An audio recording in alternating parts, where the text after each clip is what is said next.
I received a book in a sealed bag labeled sterilized before reading. A good friend of mine whom I met through my university and its ties with the World Health Organization passed away in spring 2013. I hadn't heard anything from him in the months prior to his passing, but I was told that he was killed in fighting between guerrilla groups and the sitting militia. He wasn't one to keep a diary that I knew, and this was the only file on a small jump drive that came in a book. It was sent from his camp in Africa months ago and finally arrived yesterday. There's no name on it, but I can't imagine who else it could be from. Needless to say, I took safety precautions before opening.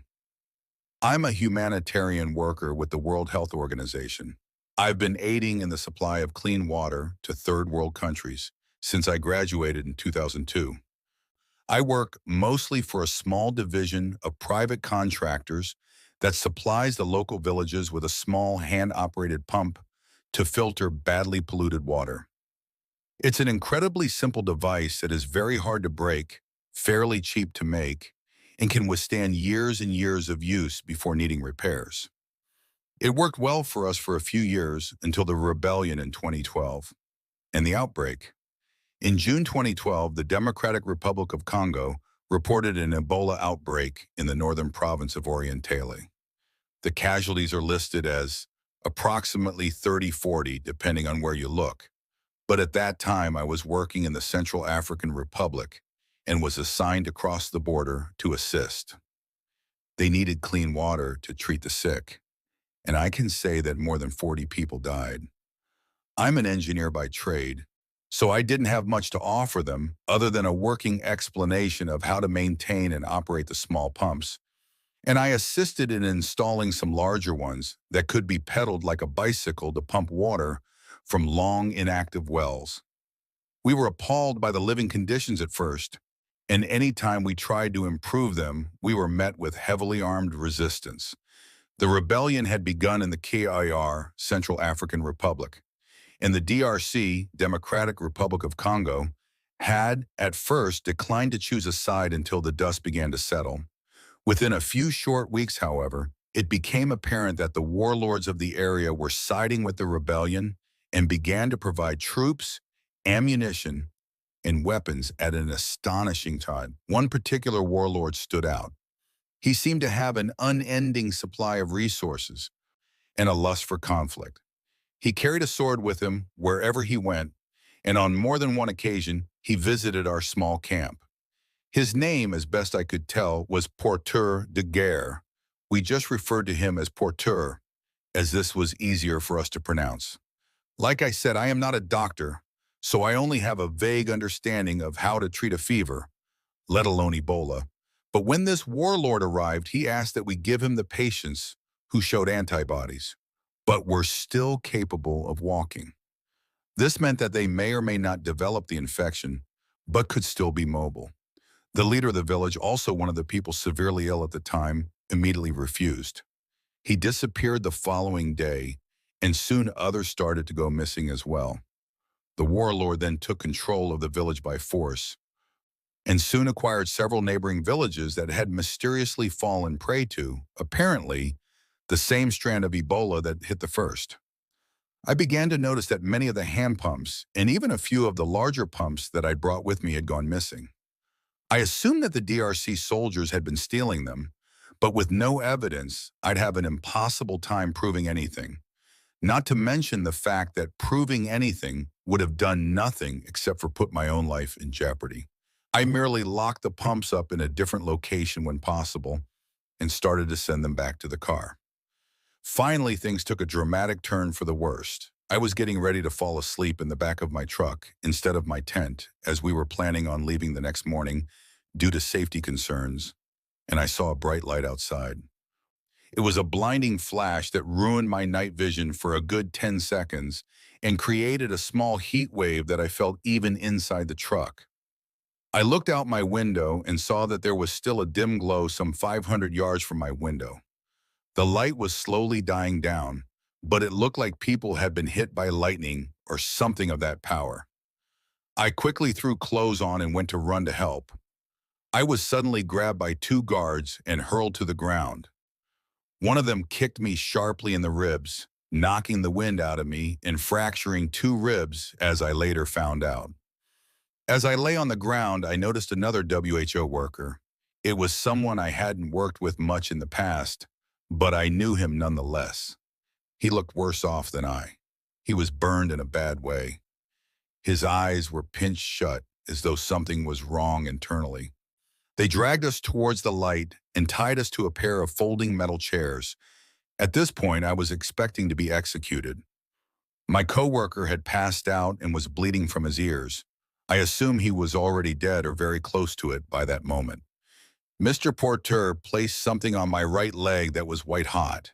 It seared through my jeans in an instant and charred a small section of flesh on my leg as I tried to scream in agony. The fractured ribs made this even more painful and near impossible. I nearly blacked out. Finally, after what was probably a second or three, he removed the metal and held it with his bare hand as he walked away. The glow I'd seen earlier was completely gone, and the guards untied me from the chair. They escorted me back to my truck and hooked my trailer to the back. I was confused until they opened the doors and revealed all of the hand pumps and well pumps that had gone missing. They seemed to be returning them.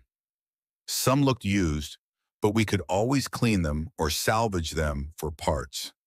I bandaged my leg as best I could, but I began to feel nauseous minutes later.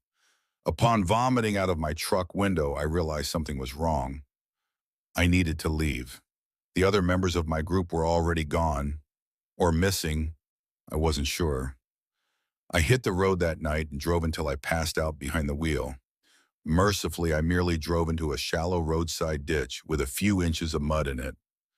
I was able to work my truck out the next morning and continue on my way. I was stopped by guards at the border of the car. They raided my truck and forced me to hand over all of my equipment. I was so ill at this point that I hardly cared. I could barely sit without holding on to something, but they put me back into my truck, sans all of my gear, and sent me on my way. They took nearly $10,000 in pumps and another several thousand in computers. I had to tie myself to the seat to make it to my old base of operations, at which point I don't remember much other than a few doctors telling me that I was in bad shape and needed help that they couldn't give. The next thing I know, I wake up in a small, very sterile-looking clinic. I have no idea where I'm at, but I'm handcuffed to the bed. The nurse practically sprints from the room when I open my eyes, and in walk two huge soldiers carrying assault rifles. Then an unfortunately familiar face walks in. It's Porter. I see that he's wearing a new uniform now, but it's definitely the same guy. He starts questioning me in the native tongue. Sango, I believe. I don't speak it, so none of the words made any sense. Then I begin to feel ill again. Porter smiled. Something I can't exactly describe as a comforting smile, and abruptly leaves with his guards. The nurse finally returned to break things down for me. Apparently, the KR soldiers thought that I'd smuggled uranium into the country. The nurse estimated that I'd received a dosage nearly 500 röntgens, just under a lethal dose, but it was still too early to tell. I tried to explain to her that I had no contact with anything radioactive until I remembered the bright flash. The wheels in my head started to finally turn slightly. That could have been a criticality incident, but how could Porter have touched it? Shouldn't he be sick as well? A few days later, I was still too sick to move, and finally the WHO had sent its own rep to help take care of me. She informed me that my equipment had been taken by the CR and distributed among the poor in Guinea. This surprised me until she elaborated and said that they'd taken most of the large ones for themselves. The outbreak of Ebola in the DRC had mostly run its course, and the few cases still ongoing were spread out by many hundreds of miles. It was February 2013 before I was able to leave the hospital, only to have to return every night. Due to the ongoing rebellion, I was unable to actually leave the hospital as I was still under suspicion of possessing uranium. And I kept seeing Porter. Finally, I snuck out. I was going to leave and try to get back to the States, I'd been in Africa for more than a year, and I needed to get home. I didn't have anyone waiting for me, but for the first time, I just didn't feel safe. There was a small kitchen in the hospital that I had access to, and there was a small window about 1 foot tall and 2 feet wide that I was pretty sure I could squeeze through. I took nothing and left a note to my WHO rep via email not to return the following week. I was so weak that I knew the only way to put distance between myself and this horrible place was with a vehicle. I knew my truck had to be somewhere, and so I tried to discreetly check buildings via open doors and windows during the day while I was allowed outside. I had narrowed it down to 2 buildings and was going to the most likely one first. Once there, I saw 2 people sitting inside. The first was someone I didn't recognize. The second was probably the last person I'd wanted to see. Porteur. I was morbidly curious, so I stuck my head on the wall and listened as best I could. Porteur referred to the other person as doctor several times, and it was impossible to make out the entire conversation. But at first, it seemed like Porteur traded my pumps for uranium. Until I realized that he'd added something to the pumps, I took one with me and went to the other building where I found my truck. What happened next is something I can't rightly explain. I know I was still seriously sick, but I thought I saw something in the back of my truck. There he was, Porteur de Guerre. I slammed on the brakes and suddenly we were outside. We were standing on a ridge looking down at the villages in the DRC that we'd been trying to help. Behind them stood an unending wall of troops, all marching towards the small huts. I could see a tattoo on Porteur that I hadn't noticed before because of his vest. There was a large red stallion on his back. Then I was back in the truck, alone and headed to safety. I still haven't been able to leave the country because I'm still accused of smuggling uranium. The pump that I'd taken with me contained a slightly modified mechanism. The water passed over a small, dissolvable sheet of apparently freeze-dried material. The material quickly disintegrated and flowed into the filter, where I assume it remains in the charcoal. I didn't know that I needed to handle it with great care. I wasn't prepared for what it was. According to the doctors, I'm already showing antibodies. It's only a matter of time. The pumps were distributed to Guinea, so I know that's only a matter of time as well. The one question that bugs me that I can't solve, what did he want with the uranium? What did he do with it? The last person I asked said that no one with his name even existed in the DRC or the car. The doctors tell me that I need to go into quarantine now. I don't know if I'll be back. I hope you find this before it's too late.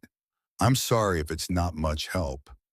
I received a message this morning from an anonymous source. It was a small post-it note stuck to my door that read as follows. Who knows you have it? More know as well. Careful who you tell. I've just returned from Africa, Guinea to be specific. I was there interning for the CDC in cooperation with the WHO.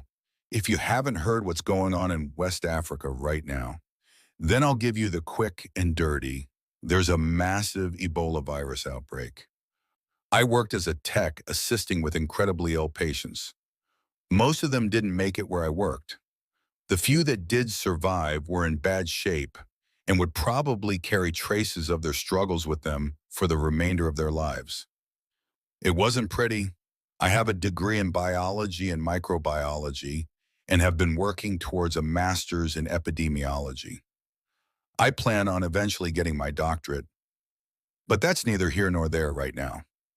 One of my professors invited us to apply for a summer internship with the CDC, working with the WHO, in an attempt to find a vaccine for the Ebola virus outbreak that's been ravaging West Africa. I put my resume in the mix and was rewarded with a spot on the trip. There were 4 of us in total, and we all went to separate hospitals. They weren't really hospitals. It was a series of tents set up to hold the ill until they either got better or died. I know it sounds harsh, but when someone's veins have deteriorated to the point that a nurse can't even get a needle into them without them catastrophically failing, then the chances are they aren't going to make it. The reason this disease has been spreading so quickly in the area is quite simple. The method the indigenous peoples use to bury their dead. They insist on washing the corpses before they put them in the ground. This puts them in direct contact with bodily fluids contaminated with a virus that has at least an 80% mortality rate and can remain dormant for up to 21 days. Someone could basically be dead on their feet for 3 weeks before symptoms begin to manifest. Death from internal bleeding comes quickly to those who it decides to take mercy on. Others linger for weeks. I've been quarantined for the last 3 weeks to ensure that I was safe to return home. It was standard procedure. Anyone who was leaving the facility that had been in any sort of contact with the patients, even while wearing hazmat suits, had to wait a minimum of 3 weeks before leaving. No exceptions. One of the other assistants, a local man, was informed that his wife had succumbed to an unrelated illness and that he was required to stay for 3 more weeks before going to be with his family. It was strictly enforced. We planned our trip accordingly and collected our data and samples in May, having last been in contact with the patients or samples a little over 3 weeks ago so that we could return at the beginning of July. The doctor I was working with was a somewhat local one who seemed to have delusions of grandeur, not to mention a death wish. He was originally from Southeast Nigeria. He didn't act like the rest of the doctors and seemed to have his own bizarre agenda the entire time I spent with him. He behaved like a normal enough person, but he would frequently disregard the strict safety rules and, on occasion, nearly expose himself to the virus. I watched in horror one afternoon as he removed the helmet to his mask to wipe a bead of sweat from his face. There was no earthly power that could have convinced me to remove my mask in such a situation. If someone sneezed from across the room, the microscopic beads of water could travel at upwards of 30 miles per hour, infecting him before he even had a chance to get his mask back on. We were burning bed sheets to prevent the spread of this horrible virus while he's removing his mask in patient's room because he's uncomfortable. It amazed me that he hadn't taken ill yet. I reported him to the WHO rep on site. The WHO rep promptly told me that no one in their right mind would do that, and I received a verbal reprimand, but otherwise nothing happened. If he didn't care that he got infected, that was one thing, but I had no such desire. I took great care to avoid this man outside of the ward. He lived on the other side of the city and kept mostly to himself when at the ward outside of patients' rooms. It wasn't hard. I had to have one interaction with him that I can remember. He was required, as part of our assessment of the working conditions of the healthcare providers in the facility, to give us a cheek swab. I took this swab with the utmost care and made sure to wear a full hazmat suit. I treated him as if he were a patient. I had an excuse all prepared in case he asked. This was my standard procedure. The suit's clean, and I don't like taking risks. But he didn't. He simply smiled and stared at me with eyes that seemed to look right through me. His eyes seemed off, but I couldn't put my finger on it. I never got a really close look at them. I burned the suit like the rest after decontamination. His sample was checked under a video microscope and placed under observation like the rest. Finally, over 3 weeks ago, my group had our final decontamination. We stayed quarantined in our respective facilities and studied the data, tapes, and recordings. The data was going to make a fine thesis that would probably help me greatly in the pursuit of my doctorate. Each of the 4 students had to provide a sample as well, and as we were nearing the end of the 3 weeks, all had been deemed clean, showing 0 signs of infection.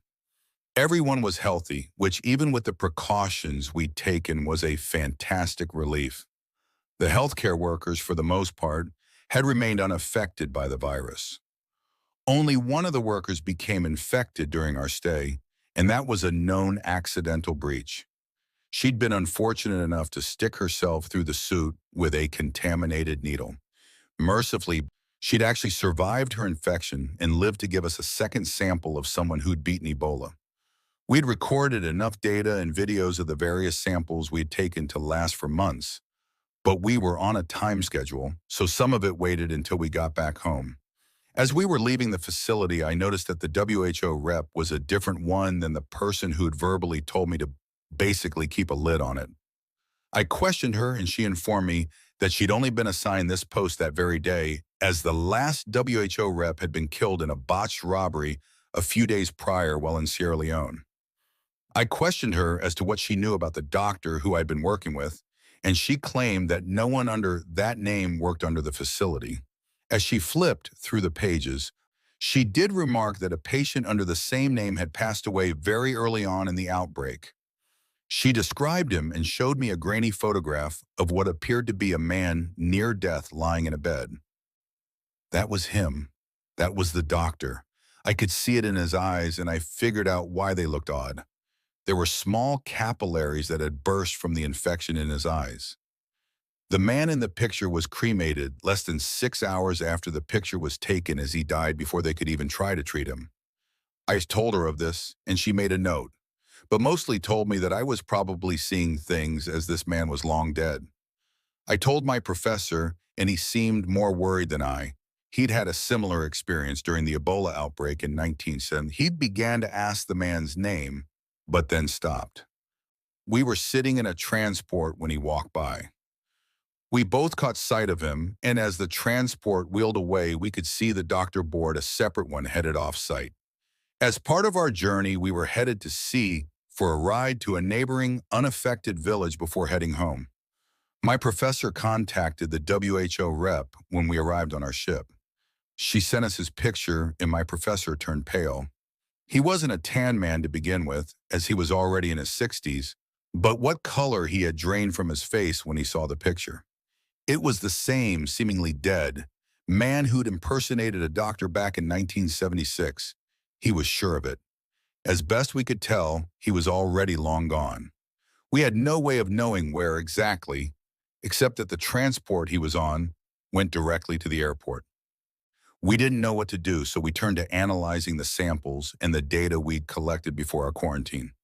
The samples had long since been discarded, but the video recordings of the samples under a microscope still needed to be analyzed. I went directly to the mystery doctor sample, Dr. Akachi as he was called. I put the recording of his sample up to analyze and started to research his name. I couldn't find anything aside from a few mad scientist types in various anime genres. I did a search on just the surname, as that was all I had to go on, and found something interesting. His name roughly translates to the hand of God. When I thought of that, it explained a lot about his demeanor. He would frequently refer to himself as the one who does God's work. I'm not sure he was talking about healing anymore. Suddenly, my computer began to light up with alerts. The good doctor sample was off the charts infected. I'd sped the recording up a great deal, and by the time it neared the end, he went from perfectly healthy individual at day 20 to living zombie at day 21. He had enough Ebola virus in his system that I thought at first someone had merely switched the samples without anyone noticing until I checked and double-checked the records. The sample dish hadn't moved once. According to the logs kept by aides who weren't always medically trained, his blood pH dropped from 7.4 at day 20 to less than 5.0 by day 21. Immediately, I contacted my professor, who told me not to call anyone else. We reported it directly to the highest-ranking person we could find at the CDC. That was our mistake. They told us that such information, if unfounded, could cause a global panic. They told us that it wasn't possible that his blood could be acting like this and he still be walking upright, but we saw it. They told us we weren't to contact anyone else on the matter. I returned home to find my apartment ransacked. My computer's gone. Everything I'd taken to the CDC was gone.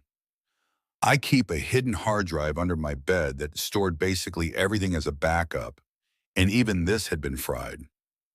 My email accounts had all been hacked and wiped, and I basically had to start over my master's thesis. I've done so by taking a look at cases resembling hemorrhagic fever outside of Africa. I noticed a trend in a few developed countries mostly in Asia and Russia, but before I got too far, I was shut down again when I thought I found a case in North America. It looked like a Canadian bush pilot had come down with something resembling Ebola after flying a man from a remote area in the Yukon into Yellowknife. Another bush pilot from Alaska had died in a similar manner, but he had been in the field, so no samples had been taken, and the body had been unceremoniously burned to prevent spread. This was as far as I got before I was attacked by two large men and robbed at gunpoint. Again, I lost everything. I returned to my apartment to find the door kicked in and my newly purchased laptop gone. That evening, I was informed via a close friend that my professor, the one I'd been working with, had died of a heart attack during an attempted robbery. I couldn't even go to the funeral because he had no living relatives, and his body was taken by the CDC owing to his close proximity to the virus, even though that wasn't what killed him. I know I should stop. Twice in 3 days, I lost basically everything of value that I owned. But the man the pilots had given a ride matched the description to a T, right down to the blood red eyes. The CDC and WHO are afraid of a global panic because Ebola has no cure. It's the perfect humanity killer. If an outbreak hit the United States, it could take 60–80% of the population within weeks, months at best. And even with all the health care we have, there's nothing we could do to stop it. They don't think it'd be possible for this disease to spread to North America. I think it's already here.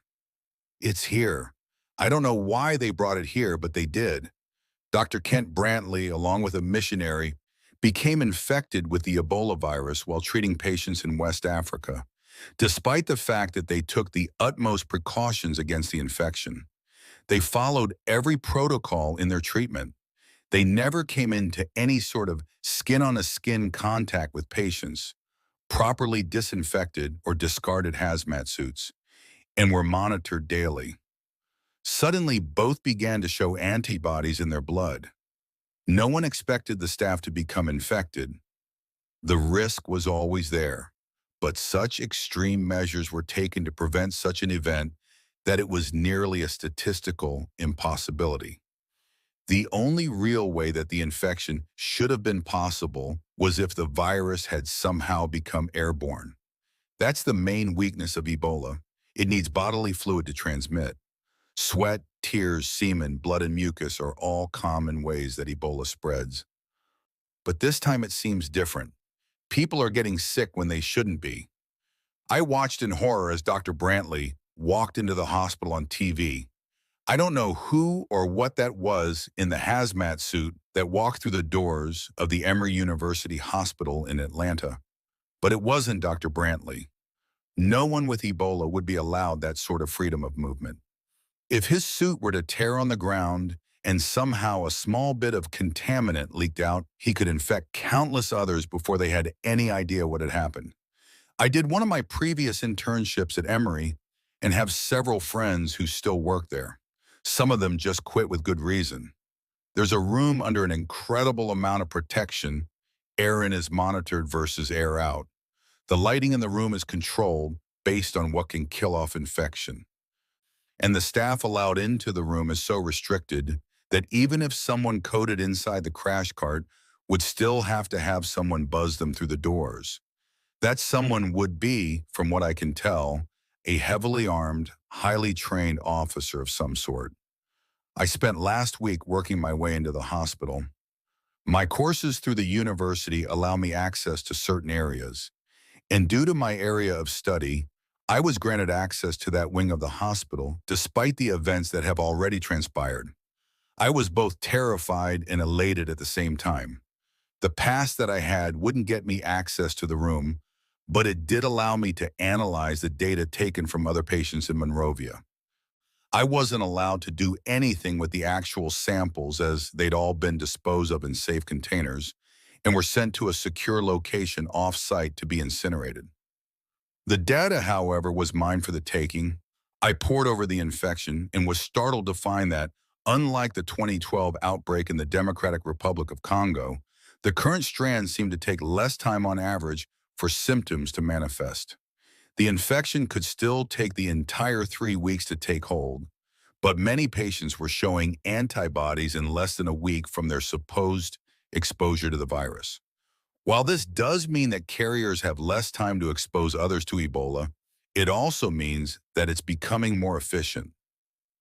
While in the lab at the hospital, I noticed a strange, smallish-looking man. He had very dark skin and looked eerily familiar. He was wearing the garb of a surgeon. He would come and go through the secure doors on a regular basis and never seemed to interact with anyone. I could only ever see his eyes because of the protective gear and mask filter he wore, but his eyes shook me to the core. It had to be the same face, I was sure of it. He made eye contact with me once or twice, and I could see his expression was the same fiery passion that I saw in Guinea. I tried to find out who he was. I expected to find no data whatsoever on the good doctor, but to my surprise, he was very well documented. His name is Dr. Wilson. His ID checks out, and he bears a startling resemblance to the man I knew as Dr. Akachi, but as best as I can tell, he is a normal doctor. He grew up outside of Orlando, Florida, and went to med school right here in Atlanta. Something still seemed odd about him, however. I began to snoop. Well, maybe stalk is a better word. But I was both curious and terrified at this point, and the last time I raised a big stink about something, it didn't end well. First, I began to focus on the outbreak. I was looking for cases of illness that looked similar to Ebola, but had been diagnosed as something entirely different. I started with people who'd reported recent travel to Africa in any way, shape, or form. After finding more than a few cases of malaria, I decided to switch gears. I looked specifically into GI disorders. One of the hallmarks of Ebola is intestinal distress and bleeding. A few unlikely hits came up. A teenager with a rare bowel disorder that had been diagnosed since birth had recently passed away. A middle school teacher with a perforated bowel who had suffered through 2 horrible infections before succumbing to the third, and a sanitation worker for a waste disposal firm contracted by Emory University Hospital who'd recently died of complications related to Crohn's disease. This one caught my attention. I began to look into the file on the man. It had been flagged by the CDC in their watch for symptomatic individuals, but the man had no risk factors for Ebola and had a known pre-existing condition that led to frequent bowel bleeds. The thing that caught my eye was how minor it was prior to his death. He reportedly suffered from 1 to 3 attacks per year for the first 50 years of his life, and then suddenly has 2 major episodes in less than 1 week. He was also an alcoholic and had the liver of someone in their 80s, doing himself no favors. He was not tested for Ebola as there are only a few facilities nationwide that can safely handle a sample for testing, and he was not deemed sufficiently at risk for the virus. The middle school teacher had actually been tested as she had a relative who had recently returned from a vacation in Africa that included a jungle safari in the Congolese rainforest. Her results were negative. I went over the known data on the sanitation worker. I mentally began to refer to him as U.S. Patient 3 as he was possibly the 3rd U.S. Ebola victim and possibly the first U.S. fatality. P3 was asymptomatic until August 3, 2014. He was dead less than 3 full days later on the morning I discovered his case. This is an incredibly quick turnaround. 2 days for infection and 3 days for death. Assuming his infection is related to Dr. Brantley and is usually indicative of a very direct contact with either blood or some other bodily fluid in great quantities. I could find no other link to the Ebola virus or Africa in any sense. I had to assume that he'd somehow been infected by Dr. Brantley's return to the U.S. That's when I switched back to the doctor. Dr. Wilson stuck to a strict schedule. I discovered that he deviated from his schedule every Thursday. I decided that had to be it. That was when Wilson became a Kachi. I also noted that, although he was a very on-the-record person, his time clock would occasionally be off by an hour or so. This information was given to me by a very helpful nurse whom I may or may not know on a personal level and who shall remain very nameless. I tailed him last Thursday. He didn't clock out when he left, and I was hoping that he'd stick to his normal routine and lead me to, I don't know, I have no idea what I expected. The villages of Guinea, medical tents set up with small cots containing the withering bodies of already doomed patients suffering from the end stages of Ebola, maybe? I wasn't sure, but I can say for certain that whatever I was expecting, I was wrong. He drove into a very sketchy part of town that held mainly abandoned warehouses. I followed as discreetly as I possibly could, and at one point had to make an interesting series of turns of very questionable legality to look like I was going a different direction while still managing to follow his jet black BM. Finally, he pulled up next to a large warehouse that looked to be at least 50 years old and in a state of severe disrepair. It was nearly dark outside, and I followed on foot at the closest distance I thought I could manage without being made. I almost lost him when he stepped down a series of stairs leading into a club beneath one of the warehouses. I realized something was off as the neon sign buzzed in the evening air. I paid the $10 cover, and sure enough, there was Dr. Wilson sitting in a far corner of the club with his very scantily clad mistress draping herself seductively across him. I planned on having a few beers to watch just to make sure, but before I'd finished the first, they'd both gone to the ladies' bathroom, not very discreetly, and returned in various stages of undress a few minutes later. I had uncovered that the good doctor was having an affair, not planting the Ebola virus in the nation's water supply or some more sinister act. I returned home, $20 poorer and out of ideas. It was late, and I immediately decided to just go to bed. I was scheduled to meet with one of my new professors at the hospital in the morning. I calmly entered my apartment and sat my things down in their usual spots. But something seemed off. It was hard to describe at first, but it seemed like things weren't exactly where I left them.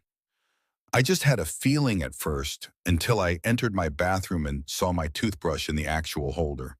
That was a carryover from when my ex moved in with me before she decided that bodybuilders were hotter than book nerds and left me high and dry. I hadn't put my toothbrush anywhere but lying on the counter for at least a year. Suddenly it was in the holder.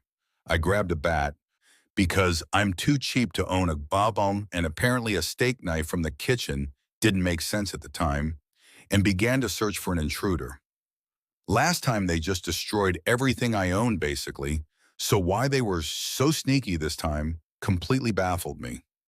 After a very thorough inspection that included randomly throwing back dark curtains and dropping to the floor to quickly look under furniture, I determined that I was indeed alone in my small apartment.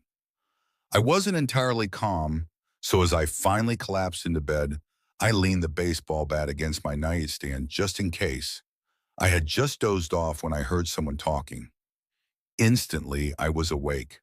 Like a baby giraffe taking his first awkward steps into the world, I leaped from the bed, grabbed my bat, and fell quickly to the floor in what can only be described as a belly flop onto carpet. I could clearly hear someone talking in my kitchen. I wasn't sure who or what they were talking about, but they were there. It sounded like English, but I could pick out a distinct British accent. With the grace and poise of James Bond, if he had indulged in a few too many martinis, shaken, not stirred, I used my iPhone camera to show me what was around the corner to my small kitchen without actually poking my head out. I could see a small man in a lab coat seated at the table, staring directly at my outstretched hand. I quickly took a photo and pulled the phone back. The photo showed nothing, except that there was now something lying on the table. As I tried to figure out what it was, I was startled by a noise in the attic. It's a squirrel. I know it's a squirrel because he's been there for weeks, probably eating my insulation and chewing on wires while the complex refuses to do anything about him. At the time, however, it might as well have been Beelzebub himself. I immediately jumped around the corner and realized that I was now completely exposed. Only there was indeed no one sitting at my table. There was a small slip of paper, Written in jet black ink were the words, "Worry not from whence it comes, but rather for where it goes." I had nothing. Google turned up nothing. My common sense turned up nothing. And I had nowhere else to look. And so I slept, clutching my Louisville Slugger, sitting in my recliner with every light on. In the morning, I woke to the sound of hail beating on my windows. The paper was gone. I'd folded it into quarters and placed it in my pocket, but somehow it was still gone. I thought maybe I dreamed the entire episode until I remembered the toothbrush and the bat, the latter of which I was still holding. More eager than ever to leave my apartment, I quickly got ready to meet my new professor at the hospital. He drove up in a pale tan Dodge Ram that was probably older than me and looked like a mountain man through and through. Only when I heard him talk did I realize how incredibly intelligent he actually was. His knowledge of virology was incredible. He actually taught my former professor, the one who had passed away, and had made his mark on the Ebola virus as well. His serum was currently being used to treat the 2 Americans who'd become infected. Well, it wasn't his specifically, but without his work, it would be several more months before the serum would have even been ready for an experimental treatment, let alone 2 cases. He was the kindest, grandfather-like person I'd ever had the chance to meet, and explained to me the steps I'd need to take to graduate more clearly than anyone had in the past. Even though I knew pretty well where I was headed, it was nice to hear it from someone with authority. He was the graduate advisor for my university for 30 years before entering semi-retirement. As we were finishing our coffee and about to part ways, he looked me dead in the eye and said, "It's good to know where you're going. Take care." He walked away, and I couldn't help but think of the message I'd been left. Back to the lab I went. The doctor in charge of the lab was a stern-looking man in his late 50s. He had the look on his face that said he'd done some things and seen some stuff in his years, and he made sure that policies in the lab were followed to a T regardless of the circumstance. Today, something happened, and one of the hazard bins slated for incineration was left in the clean hallway between the patient's room and the lab. The doctor had a fit. He fired the tech responsible for the error on the spot. I believe he realized how hot-headed of a mistake this was when he found that no one else in the lab had the credentials and experience to take a bin of highly contaminated sheets, clothes, and other articles down for incineration. I did, so I volunteered. After a quick but thorough interrogation, he had me suited up and ready to go in minutes. I'd done the same sort of work back in Africa, so it didn't seem like much to me. I was happy to earn brownie points with the doctor, and I needed a break anyways. Once down in the secure disposal pickup area, I waited for the truck. It was scheduled to arrive any minute, hence the irate reaction on the part of the doctor. After a brief wait, the red light finally lit up and the doors opened, revealing a small but secure-looking delivery truck. It had enough room for 4 or 5 such bins in the rear, but there was only one, mine. The driver stepped out wearing a protective suit very similar to my own and took the forms to sign. He asked where the regular tech was, and I, while trying not to bash the guy, informed him that he'd been let go. The driver grimaced and nodded as he took the paperwork to his truck. His passenger got out to take the bin. As he wheeled it away, I turned around to leave when I realized that I was missing one signature. I ran to the driver before they left, and he apologized, signing it while sitting in the truck. As he did so, the passenger re-entered the vehicle. I got a look at him through the suit. My heart stopped. I had no pulse for a few seconds. I'm sure of it. The man showed me the same weary smile that was on his face in the medical tents in Guinea. His eyes were bloodshot and bright red.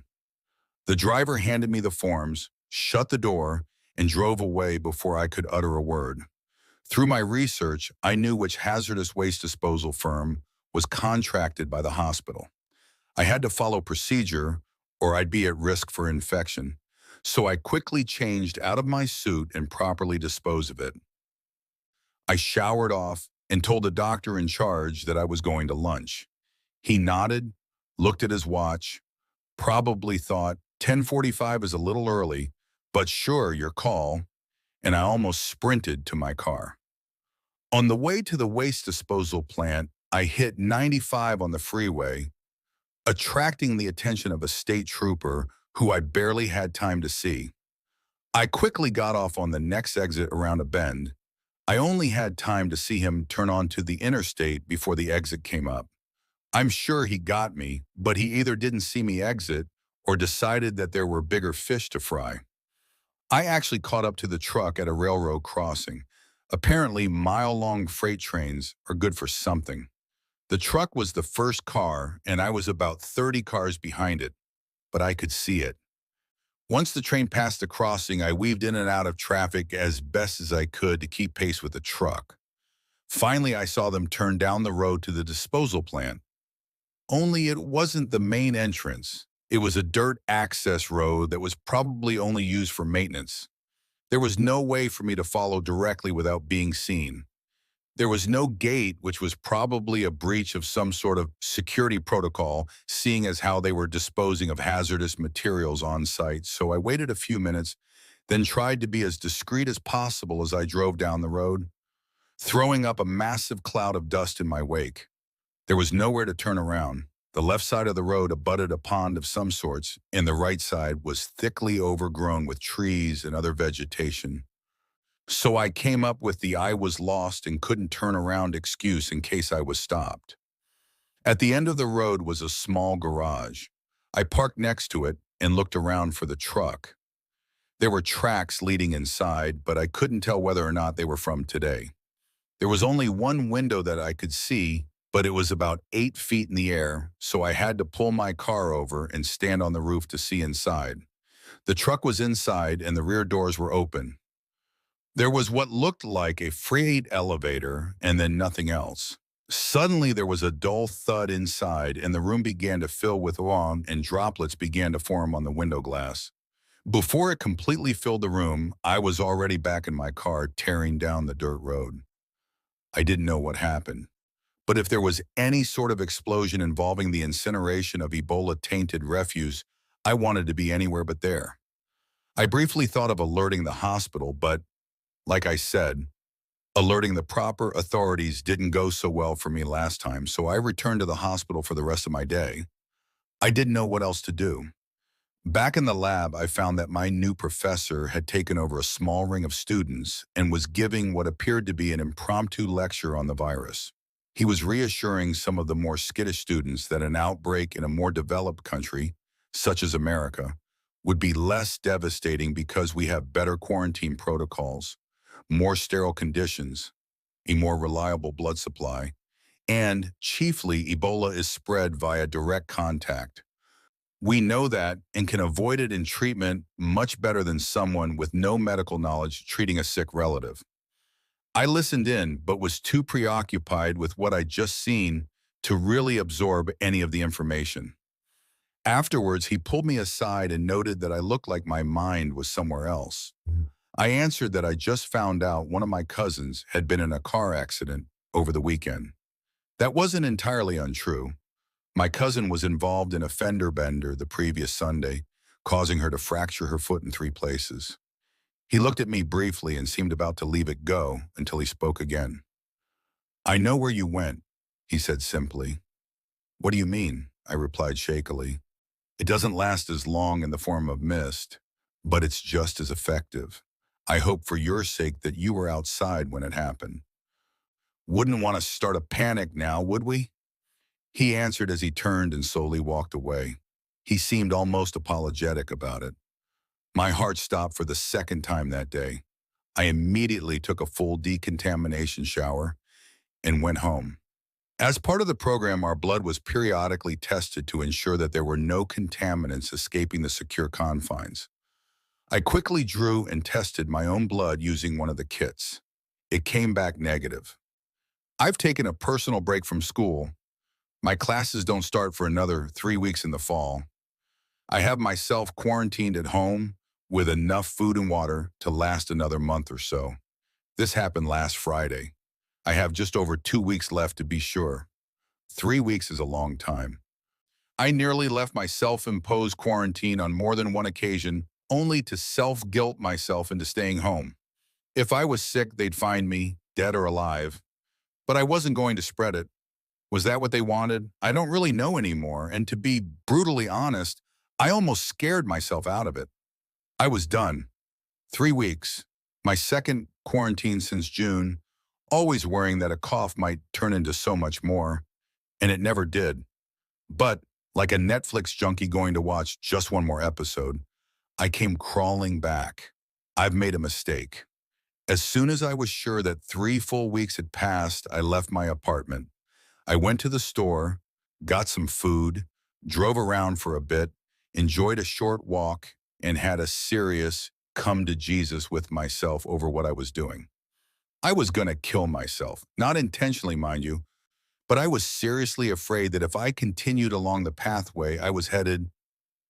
I've seen what Ebola does to people. I've seen what it can do to those who survive the virus. So I made the decision to change. I was going to go to the hospital, get my stuff, leave, and not return. The only work I'd been doing was strictly extracurricular and/or preparation for my thesis. I could do that from home or from the university. I arrived at the hospital to a host of new faces. I recognized almost no one. Those who I did recognize looked at me with a face that I can only describe as fear. It was odd. I I felt like everyone was watching my every move. I couldn't determine why until I checked with one of the nurses who'd helped me out so many weeks ago. She said that I looked like death. My heart stopped for a second.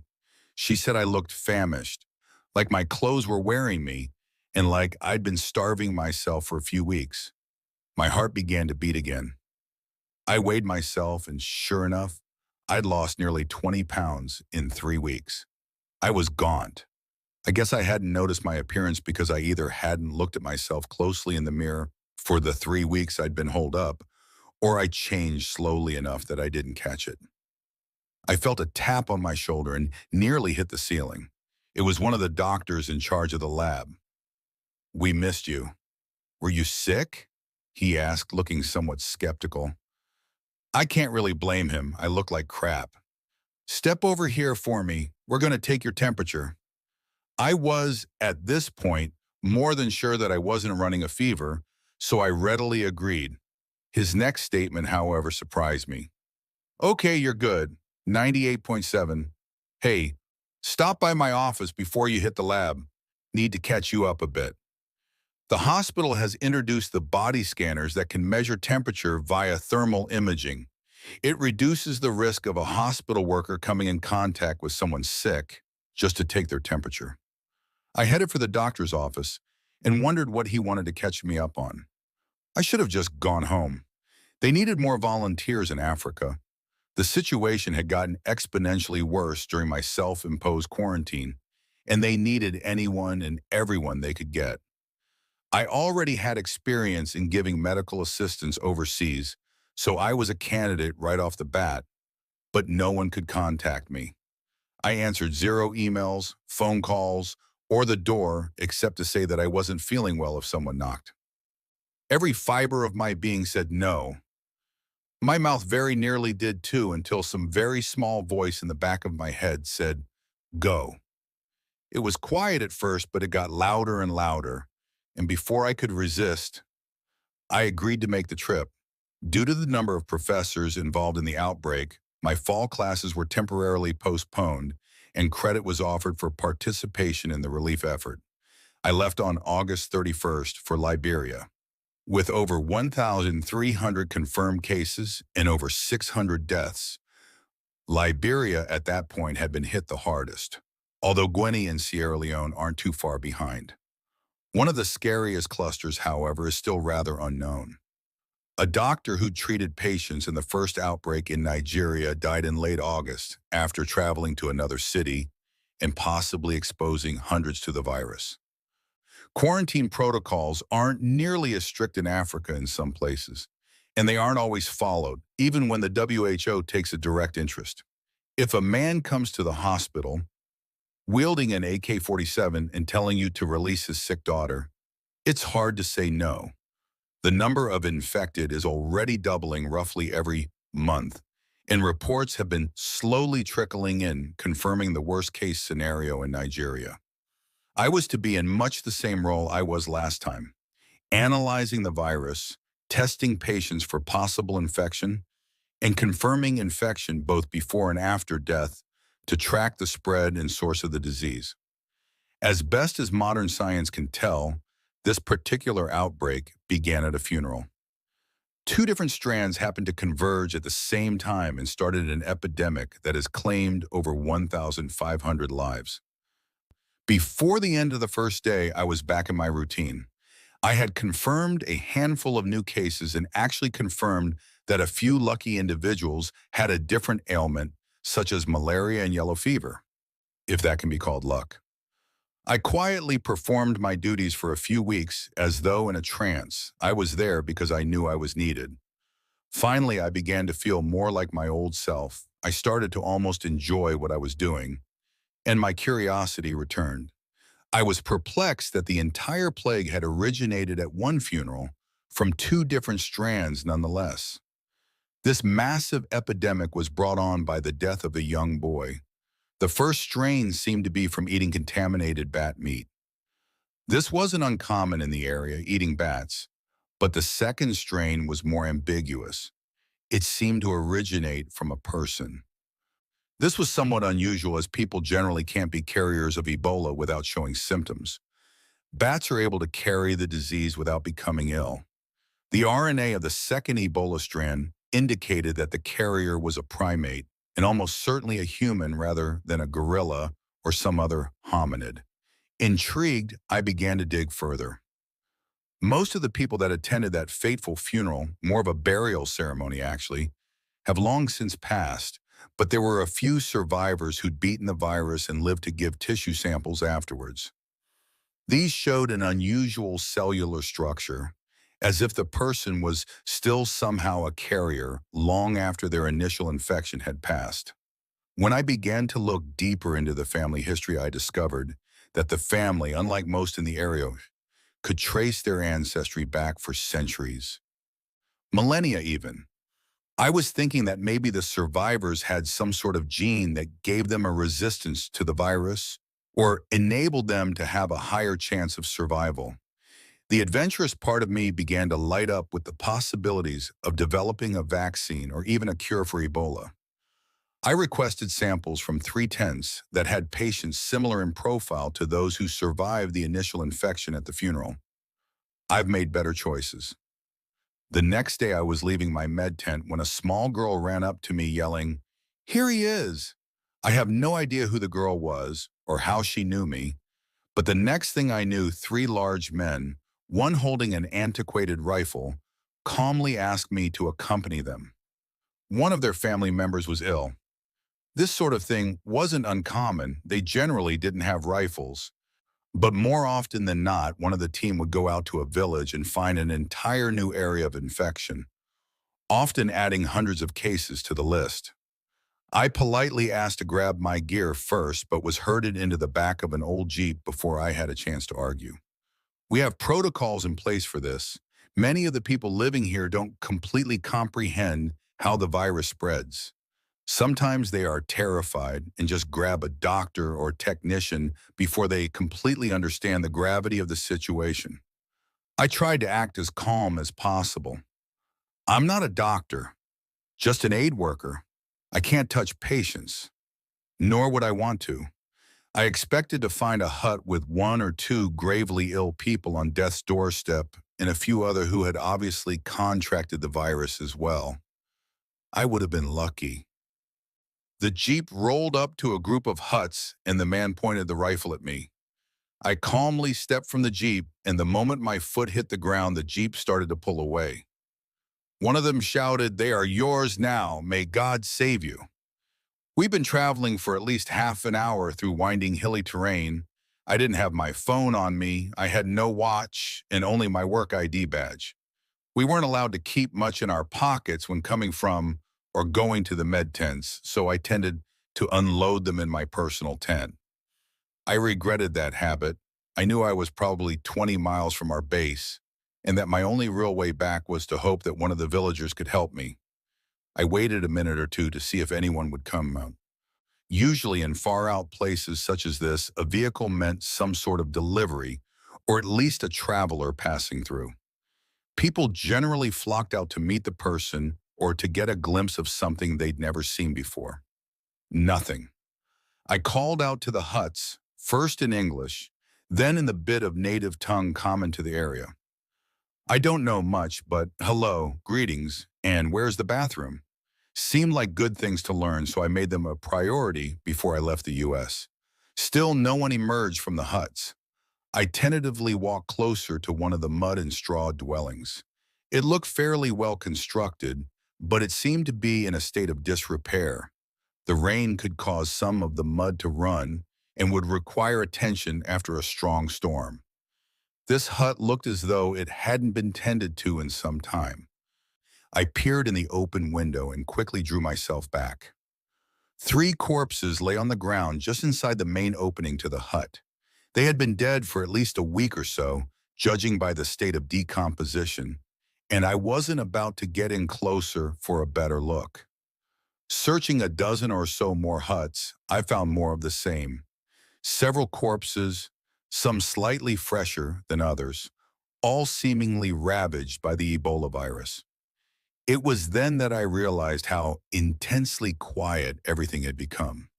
The Jeep was so far in the distance that I couldn't even make out its dust trail anymore, and the sound had long since died off.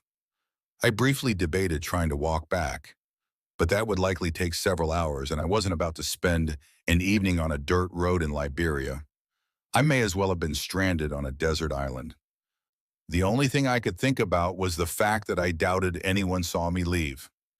I was on the backside of the camp when the Jeep arrived, and it's on the opposite end of a small hill. If anyone had been by the river, they may have seen something, but I didn't recall seeing anyone there as we sped off. While I went through all of the worst-case scenarios in my head, I was meandering back to where I'd been dropped off. As I was nearly there, I thought I heard something. Maybe it was my mind playing tricks on me.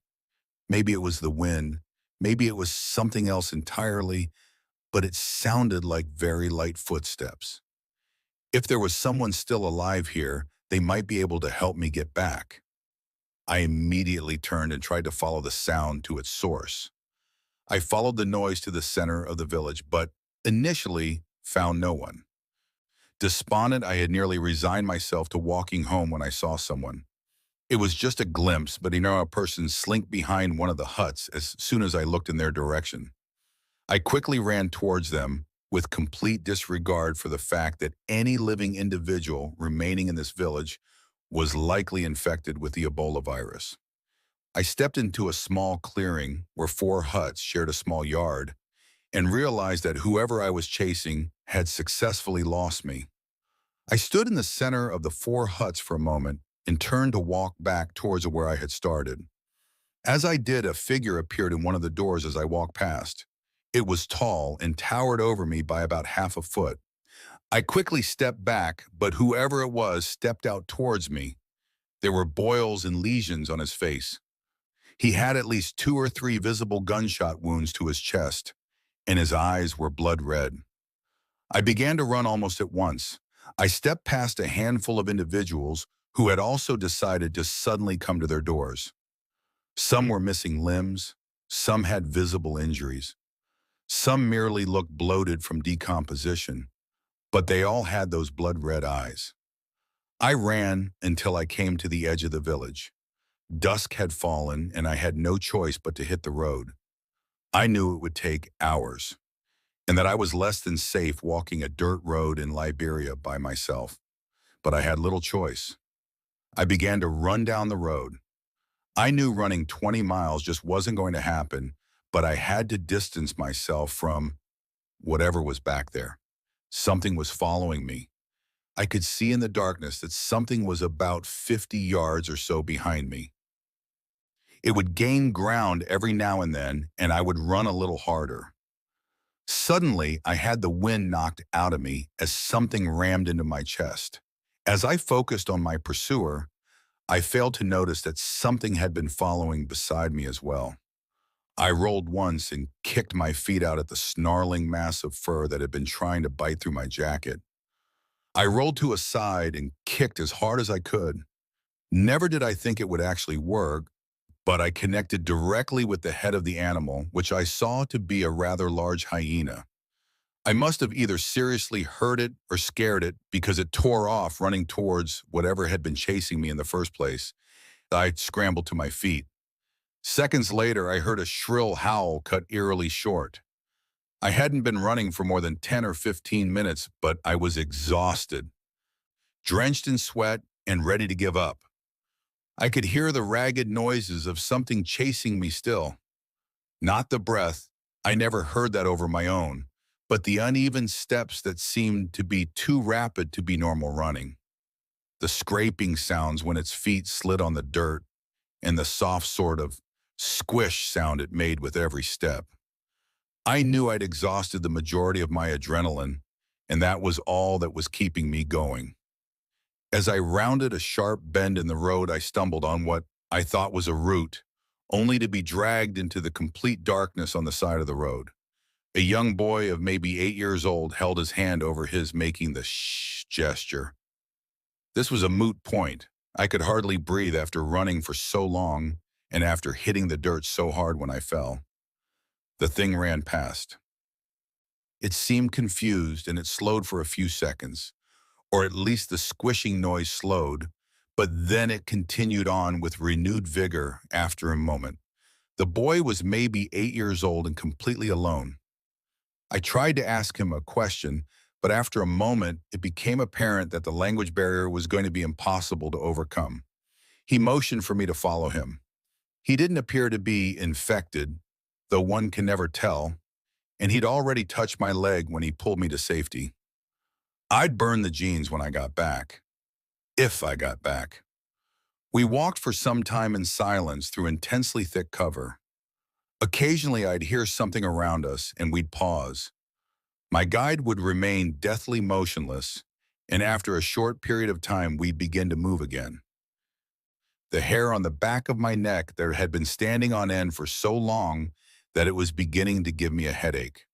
Hours passed, and finally the dense brush began to clear up a bit. We emerged at the top of a large hill in the pre-dawn mist. I figured we had to be close to my home base, guessing by the general direction that we traveled, but I couldn't be certain. He pointed into a valley that was covered in a pale fog. I couldn't see anything except that the sun was about to rise from behind the hill on which we stood. After a moment, I started to make out shapes in the distance. They looked like mounds. I began to realize that I was looking at more huts. This was another village, only it was larger, much larger than the previous one. It looked as though there might have been 100,000 people living in this absolutely massive valley. This would be an immense village by any standards, but even more so that the houses were all constructed of mud and straw. Then it dawned on me, I couldn't see a single person. Usually these villages were bustling with people. Even if they were sick, the villagers couldn't afford to just stay in bed. They needed to tend the crops, catch fish, and bring home dinner. That's how Ebola spreads so readily in these types of places. I looked towards the boy. He could tell that I knew what I was seeing. There were likely 100,000 dead here. The death toll from the current Ebola outbreak was grossly underreported. That was a known fact, but this was apocalyptic.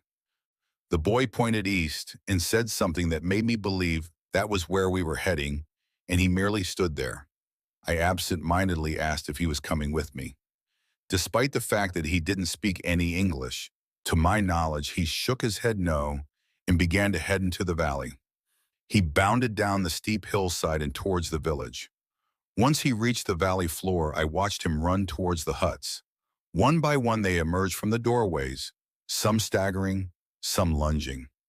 The boy was fast. I don't know what he was doing or why he did it, but he was running through the main corridor of the village, and they were coming out of their huts, the diseased, possibly dead, victims of a horrific virus that was spreading uncontrolled. Finally, he faltered. One of the faster ones grabbed his arm and violently ripped him to the ground. He was pulled in several separate directions until I could see him no more. I was dumbfounded. Then I saw them start moving toward the hill and up it. A sudden crash behind me shook me from my thoughts, and I was running again in a second. There was something charging through the thick undergrowth right at me. It wasn't moving like an animal. It seemed to be just charging wildly.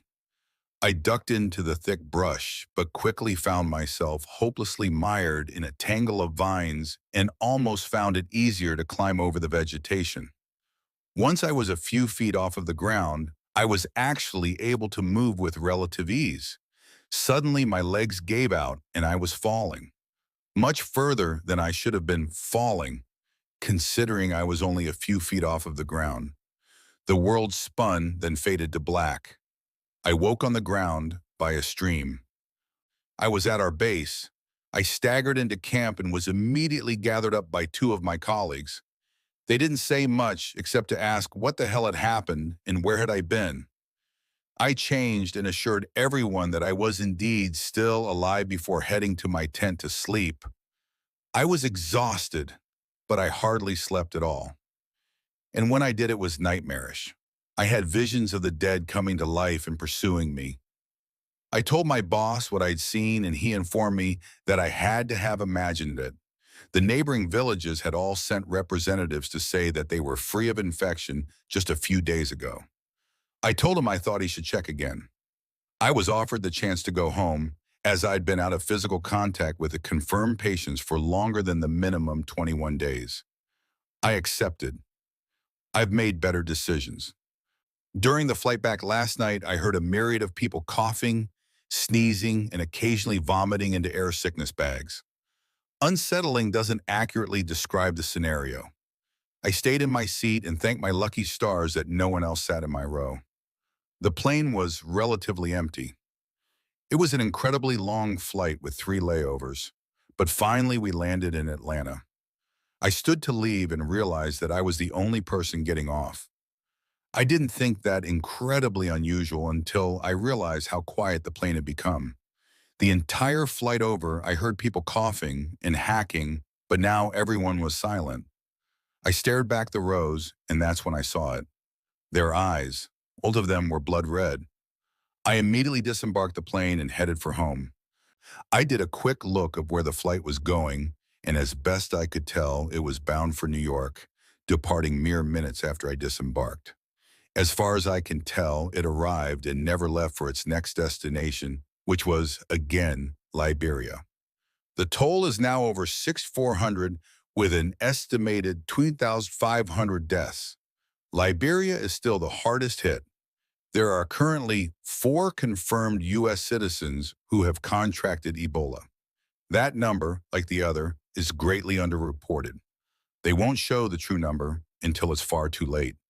Today I received an envelope in the mail. It contained 2 pictures taken with a Polaroid camera, the first of which showed my old home base in Liberia. It was deserted. Only one figure stood in the center of the picture. It was the small boy who'd helped me on the road. He now looked vastly different and slightly slumped to one side. It was hard to tell, but his eyes looked completely red. The back was scrawled on in pen and looked very hastily written. "What have you done to us? What have you brought to us?" The second picture was of a small wooden box laid on the ground with a small boy in it. He had ferns and paintings around his head. I immediately recognized this as a burial ceremony. In the picture, there was a woman, presumably the boy's mother, kissing him on the forehead. This is a custom at many African burial ceremonies. As Ebola is most transmissible immediately after death, this part of the burial is the easiest way Ebola has spread unchecked for so long. I looked on the back, and the date read DEC 2013 written in English. There were initials written on the bottom right-hand corner as well. Was I looking at patient 0? Then it hit me. In the background of the picture, I saw several people standing around.